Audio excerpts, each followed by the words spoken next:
was well, I've been involved in like the criminal background since I was young. So like I was growing up, and my family have always been in like the criminal justice system, and my dad was involved in like a lot of different like organized crime stuff. So I've like seen a lot of things since a very young age, but it weren't until like I was about 8 I first started like seeing abuse and stuff like that, um, towards like my mom and stuff like that. Like yeah, just like it's hard to go into context really, but just like more domestic abuse and like stuff that you wouldn't even like think of doing. Um, but it was like more towards, so I witnessed that on a day-to-day basis, and it kind of made me more like change how I was towards women, kind of thing, because growing up seeing like how a man treats a woman every day, that kind of made me think that's the right way to do it. So it started changing my ways on how I started treating women and stuff like that. And I wasn't the sort of the nicest person. I didn't probably give her as much respect as I should have done. And I'm not putting that all onto like that's my dad's fault, but the environment I grew up in, um, obviously that's all I seen, so that's all I knew, kind of thing. But it weren't till like I slowly started getting older until like I reached about 12, 13 that I started seeing more of like the crime side of things, like the gangs and um, or like all the organized crime stuff. Um, and then when I was 13, 12, 13, I first got into like a gang, as you would call it, and weren't doing the best sort of things, and getting arrested all the time, and just yeah, running from the police all the time and just doing stupid things really. But I first got arrested when I was 14, and I was in and out of police custody pretty much my whole life. And when I first got arrested, it was really scary, because it was by armed police as well, so it was a bit more chaos. But how I felt at the time, it was definitely really scary. But because I was always involved in like a chaotic um, background and a chaotic life, I kind of loved the thrill of being arrested and running from the police and all that sort of stuff. It kind of that was my thrill. A lot of people have like addicted to drugs and stuff like that to um, like as their like habits kind of thing, but mine was just like more like adrenaline rush and the thrill of things. So I was always found myself in and out of trouble. But Can I just when ask, when you were, so obviously you were in trouble with the police, or you were in the gang culture, yeah, what was going on with you with school at the time?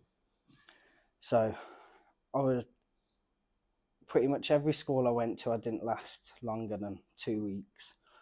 So I'd go into school and then I'd be kicked out, to the point when I was 13. They put me into a college because nowhere would take me. Then I got kicked out of the college. And I felt at that time no one kind of sat me down and thought, why is he like being like this? They kind of just pull it down to, oh, it's just a naughty child kind of thing. Um, but no one actually sat down and went through things with me and like actually kind of understood why I was doing what I was. But so I went into another pro, and each pro I went to, it kind of just, the crime I was doing got worse and worse, because each pro you was going to, it was getting more high risk people. So the offences and everything else is just getting higher and higher with it. Could you just explain to everyone what a PRU is? Um, People it's are, like a pupil referral unit. So when you get um, kicked out of like a normal everyday stream school, it's where they put you where nowhere else will take you, kind of thing. so you're now mixing in with other children Yeah, who are doing similar things yeah, to you. yeah. Right. So everyone was just kind of thriving off each other, and then everyone was just kind of, when you're that age, you kind of want to be the bigger and like the best. You're all kind of competing with each other. So as the days went on, it was just getting worse and worse. One person would do one thing, and then you wanted to kind of top that off. So as the days were going on, it just got a lot worse. And at one point you were carrying weapons, is that right? Yeah. So when I was 15, I think, no, 14 or 15 is when I first started carrying weapons with me, because the people I was hanging around with, they was always carrying guns, knives, and stuff like that. So I thought that was the way to be. And with the situations you was finding yourself in, you kind of found at ease and safer with that. But obviously, it always come the temptation of, if you got yourself into a situation, that you would end up using it. So that, yeah, there was just. And when you were growing up at home and outside, obviously that was your environment. You also said, when we spoke before, about how you were bullied because of your weight growing up as well. That was something even from your own dad. Yeah. So when I was young, I was really obese, like to the point the doctor kind of said to me, "You need to put you on a diet." So I kind of went back, and like I knew I had to go on a diet, but it weren't till the point where I went back and I said to my dad, I was like, "Oh, I'm going to go on a diet," and he went, kind of, so apologising for my swearing, but he was like, "You fat bastard, you ain't going to be able to do that." And he threw an apple at me, and he was like, "Eat that, you fat bastard." And I was like, okay. So that kind of made me want to prove him wrong. So, but when I was in school as well, I used to get bullied all the time for my weight. And I was kind of, when I was younger, before all this happened, I was kind of a quiet kid, and I didn't really speak to many people.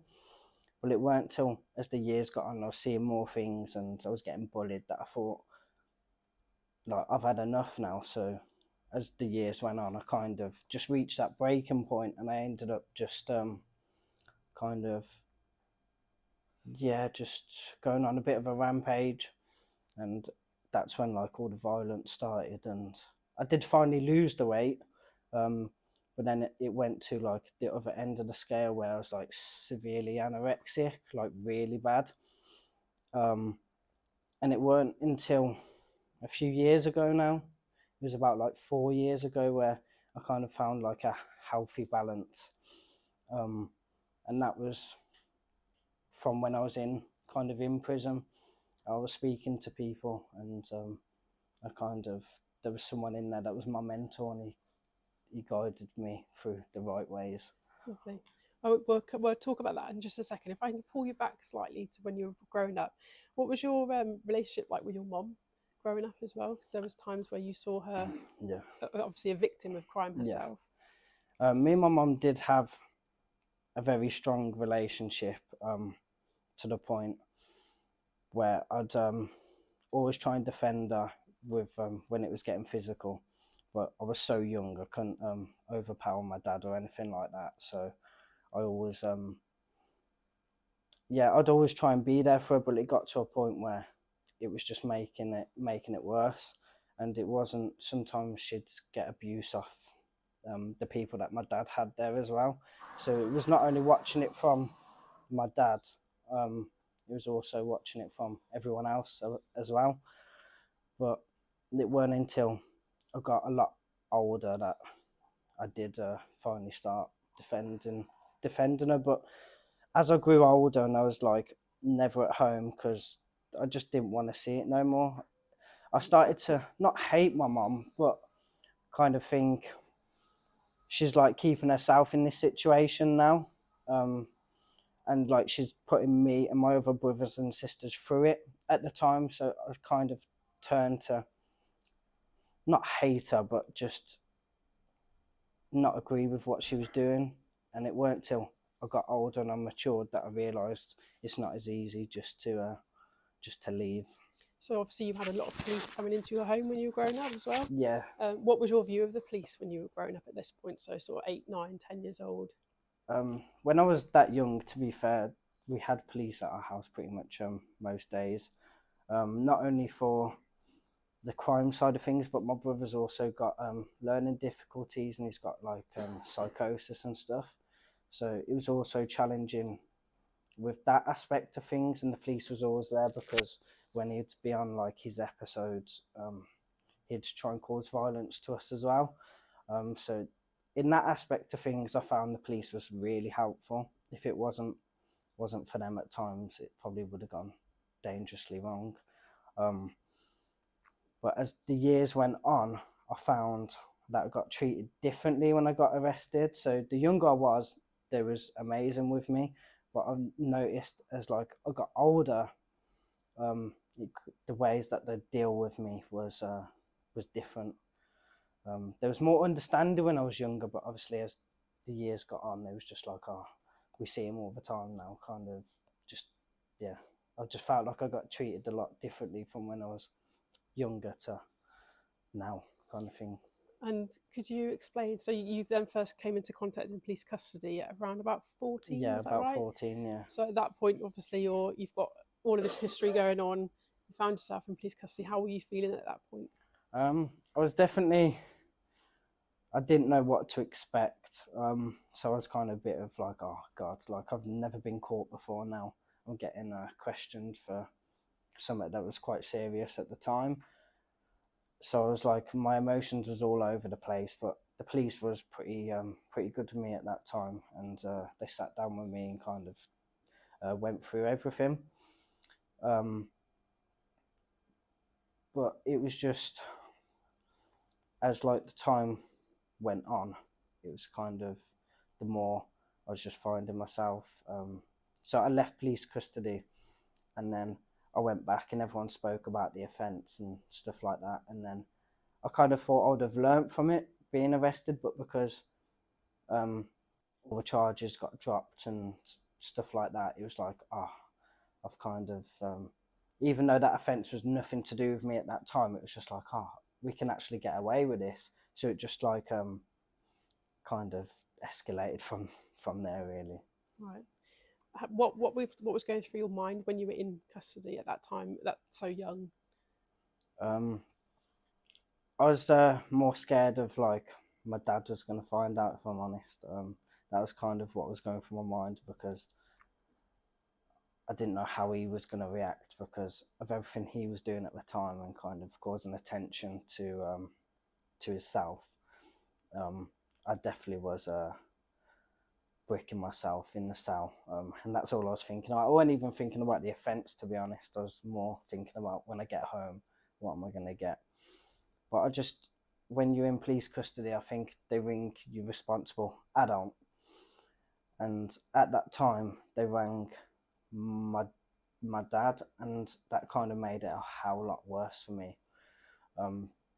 So I think it would have been better for me if they kind of. It's hard because I was so young, so they do ring your parents, but I think if there can be like something out there where they can come and speak to you and ask who you want as like your responsible adult to ring, because sometimes ringing that one person can make it a lot worse. So and you carried on then in police custody up until you were 18, is that right? Yeah, till I was 18. Yeah. And at 18, obviously, you went to prison, Yeah. which we'll talk about in a second. So whilst you were going through police custody, you've already mentioned it briefly, and obviously your experience changed. How do you feel the police dealt with you differently from when you were 14 to say when you were 17? How did it change? I feel like there was more understanding when I was younger. They'd like sit down with me and like comfort me more, and yeah, just be more understanding. I remember there was a police officer when I got arrested when I was like 15. She actually like started getting like tearful, and she was just like, "You're always in and out of custody. Like, what's going on?" But at the time, I was probably not the nicest of people, and I kind of just kind of bluntly said to her, "It's nothing to do with you. leave me alone kind of thing. And she was always really nice to me, but it weren't till I kind of spoken to her, probably not in the best of ways, quite a few times, that she kind of just like given up with me, which I don't really blame her, because as I said at the start, my respect for women at the time wasn't the best. Um, so I don't blame her. But as I was like going through the years through custody, I just feel like they was used to me coming in and out of custody all the time, that they kind of was just like kind of threw the key away kind of thing, and just like just put him in the cell and forget about him. So that's how I felt. But And did your view of the police change as you went through custody, as you were growing up? Did your view of yeah, how you saw the police? so That, when I was younger, I kind of I did like the police, because they always helped out with my brother and stuff like that. And my dealings with the police when I was younger was always quite positive, like how they dealt with me. But it weren't till I started getting older that it kind of dramatically changed. I noticed every time that I was getting arrested, they'd come in quite hands on and quite aggressive at times, which now looking back, I do understand why, because I did used to get quite violent. So looking back now, I kind of do realise why they come in like that. But at the time, I kind of, every time I'd see the police, I'd kind of, my heart would be racing, because 9 times out of 10 they was looking for me. But I just think there could have been times where they dealt with it a little bit better, rather than just coming in all guns blazing and trying to fight me, rather than sit down and talk to me. But so it definitely did change. There was a point where I started to hate the police. But as I've grown up now, and I look back on everything, and when I was in prison, I've done a lot of reflecting. I definitely, a lot of the things now I do look back and I'm like, yeah, I can understand why they done that, but obviously at the time I didn't understand why. so at 18, you find yourself going to prison. Yeah. You spent 4 months, is that right, in prison? Yeah. Can you explain about your experience there? And obviously you met somebody there as well that changed your views. So when I was 17, I got arrested for a really serious incident, and I was looking at quite a few years in prison. So then that was holding a thing over me, because it took about a year for the investigation to kind of finish. So that was like a real tough time for me, because I was kind of like just sat there every day thinking like, what's going to go on? Am I going to get sentenced, or am I going to walk away? But it weren't until I was 18 and I went to court and I did get sentenced. That was like, oh God, like they finally got me kind of thing. So when I went into prison, it was it was scary at the time, but when I was younger, I was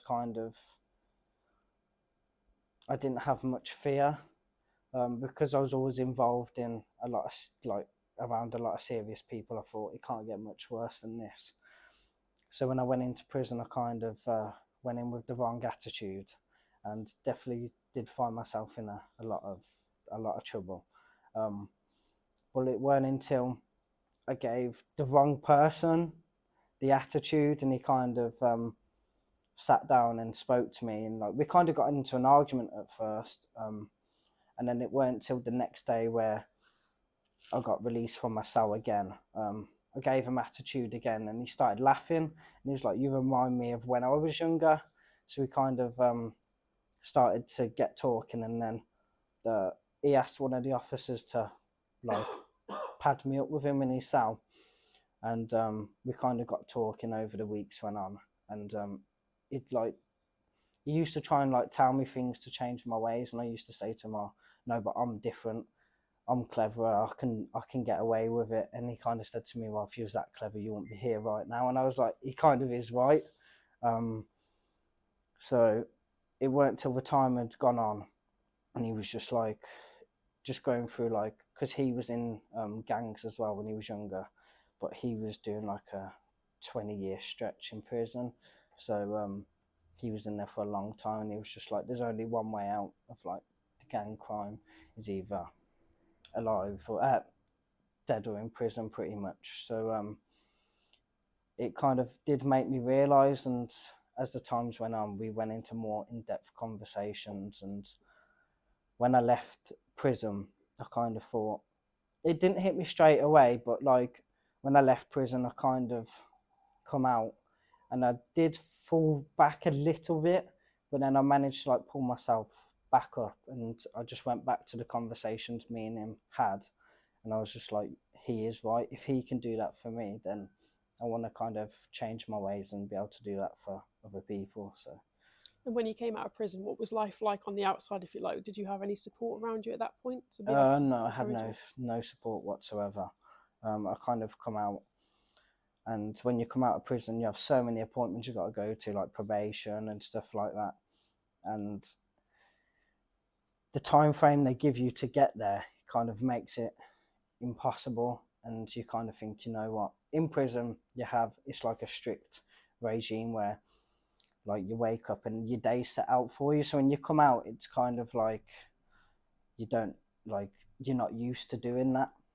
So it was kind of, it was definitely challenging, and I did slip off the path a little bit, but I managed to pull myself back. But yeah, it definitely is challenging. Just going back to your experience of custody, Yeah.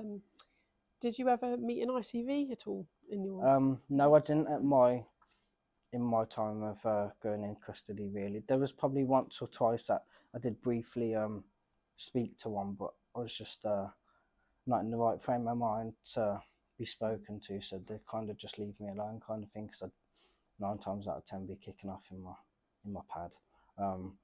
So I didn't really have much involvement with them. Yeah, If you had met them, do you think that you would have felt reassured by their yeah, visit? I definitely feel like it would have had a bit of an impact, and just knowing that there was someone there supporting me that wasn't from the police. So like when you're going through custody in the system all the time, you kind of don't trust the police whatsoever. So when you do get that nice police officer that does want to sit down and speak to you, you kind of think they're out to get you, to try and trick you into like about your offence and to get stuff out of you. So you really don't trust them. So you just don't want to speak to them. So Do you think you would have had the confidence to talk to an ICV if they'd visited yeah, you? probably yeah, Why do you think that is? because they're from a outsider's perspective, so they don't really judge. And like I've never really dealt with one myself, but I've spoken to ICVs like in the past, and yeah, I definitely feel like I definitely would have benefited from it. And having now gone through obviously quite a journey yourself through the criminal justice system, is there anything you would like to see change for young people going through what you've gone through yourself in terms of any support or inside or outside when they're going through it? Yeah, I think just for like to be more understanding on what actually could be going on, because I think a lot of people when they go out and arrest people and stuff like that, it's just kind of they lock them up and that's it. But a lot of the time there is always a reason why they're doing that offence, or a background history of what's making them like the person they are today. So I think there could be more like support in place, and for when you get released from custody, like I don't know what necessarily they could do, but I just feel like there does need to be a bit more support in, especially with like young people, because I was going through a shit time at home, but no one knew about that. So I feel like there could be like more support to look into what's like really kind of going on. And since coming out from custody now, coming away from all of it, you're now a lived experience worker. Yeah. I'm sure everyone else will join me in thinking that I don't know how you managed to get to where you are considering your history. So I think that's really empowering for people to hear your story, because virtually everything was against you growing up. Yeah. So looking back now, when you look at police officers or any police people, what's your thoughts and feelings towards them now from your experience where you are today? I've definitely got a lot more respect from now, because it is like a really challenging job, and I wouldn't want to be the person arresting me when I was younger, because I really was a handful. So I definitely do have a lot more respect for police, and doing the job I do now, I kind of see the other side and what actually goes on. And a lot of police officers that I have spoken to, a lot of them are, they are caring, but at the time, obviously, because they was locking me up, I didn't think that. So my respect definitely has changed for them. So, talking about your role, I'm going to go on to that now. So we've got a little timeline here about you growing up. You can see there's a lot of adversity there and how you've got to where you are now. Could you explain to everyone what it is that you are doing now as work and how you're putting all your experience to use? Yeah, so I deal with I go in and speak to people that have been in custody and through the prison system, and just really kind of be there for that guidance when they don't want to speak to professionals and stuff like that. A lot of the time when I've worked in the courts and stuff, people really don't want to speak to people, and when I've gone down into the cells and spoken to them and told them that I've got lived experience, it just literally throws that barrier away, and they start talking to me, and they literally deload onto me, and they just say it's like an amazing thing that I can be there to help them, guide them through, because a lot of people that was going through the courts, they've never been through it before, so they was getting remanded, so they really didn't know what was going on. So I could just sit there and talk to them and go through things, and the amount of people that I've had like that have shaken my hand and thanked me for doing that, it kind of, yeah, it definitely, I do go home and reflect on like where I am now and how I can kind of better myself to like help more people. But we deal a lot with the reconnect side of things, don't we, Pete? With people coming in and out of prison, and just helping them keep on the right path when they come out of prison, really. I will be working in the prison soon, hopefully, once my vetting passes, but that can take a while. But so yeah, it's just kind of giving them hope, really, that there's more, there's another way of life rather than just committing offences and getting locked up all the time. And it just to show them really that once you do get a criminal record, your life isn't over. Because as soon as I got a record, I was like, oh, I can't get a good job now. I can't, my life's over. I can't do nothing. So it kind of makes you just stay in that path. But it's just making them realise that that's not the case.